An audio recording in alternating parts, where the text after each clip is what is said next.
एक गांव में दो मित्र नितिन और दर्शन रहते थे। नितिन बहुत धार्मिक था और भगवान को बहुत मानता था, जबकि दर्शन बहुत मेहनती था। एक बार दोनों ने मिलकर 1 बीघा जमीन खरीदी, जिससे वह बहुत ज्यादा फसल उगाकर अपना घर बनाना चाहते थे। दर्शन खेत में बहुत मेहनत करता था, लेकिन नितिन कुछ भी काम नहीं करता था, बल्कि मंदिर में जाकर भगवान से अच्छी फसल के लिए प्रार्थना करता था। इसी तरह समय बीतता गया। कुछ समय बाद खेत की फसल पककर तैयार हो गई, जिसको उन्होंने बाजार ले जाकर बेच दिया और उनको अच्छा पैसा मिला।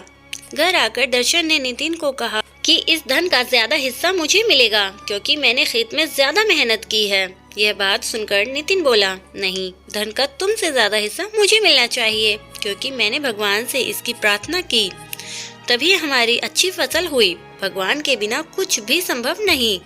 जब वह दोनों इस बात को आपस में नहीं सुलझा सके, तो धन के बंटवारे के लिए दोनों गांव की मुखिया के पास पहुंचे। मुखिया ने दोनों की सारी बात सुनकर उन दोनों को एक एक बोरा चावल का दिया, जिसमें कंकड़ मिले हुए थे। मुखिया ने कहा कि कल सुबह तक तुम दोनों को इनमें से चावल और कंकड़ अलग करके लाने हैं, तब मैं निर्णय करूंगा कि इस धन का ज्यादा हिस्सा किसको मिलना चाहिए। दोनों चावल की बोरी लेकर अपने घर चले गए। दर्शन ने रात भर जागकर चावल और कंकड़ को अलग किया, लेकिन नितिन चावल की बोरी को लेकर मंदिर में गया और भगवान से चावल में से कंकड़ अलग करने की प्रार्थना की। अगले दिन सुबह दर्शन जितने चावल और कंकड़ अलग कर सका, उनको लेकर मुखिया के पास गया, जिसे देखकर मुखिया खुश हुआ। नितिन वैसी की वैसी बोरी को लेकर मुखिया के पास गया।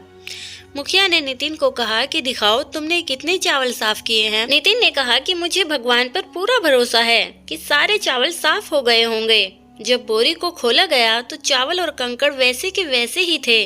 जमींदार ने नितिन को कहा कि भगवान भी तभी मदद करते हैं जब तुम मेहनत करते हो। जमींदार ने धन का ज्यादा हिस्सा दर्शन को दिया, जिसके बाद नितिन भी दर्शन की तरह खेत में मेहनत करने लगा और अब की बार उनकी फसल पहले से भी अच्छी हुई थी। कहानी सुनने का शुक्रिया। आपसे मुलाकात होगी एक नई वीडियो में। तब तक के लिए अपना और अपनों का रखिए बहुत ज़्यादा ख्याल। ये कहानी आपको कैसी लगी कमेंट्स में बताएं, और ऐसी अच्छी अच्छी कहानी मेरी ज़ुबानी सुनने के लिए चैनल को सब्सक्राइब करना ना भूलें।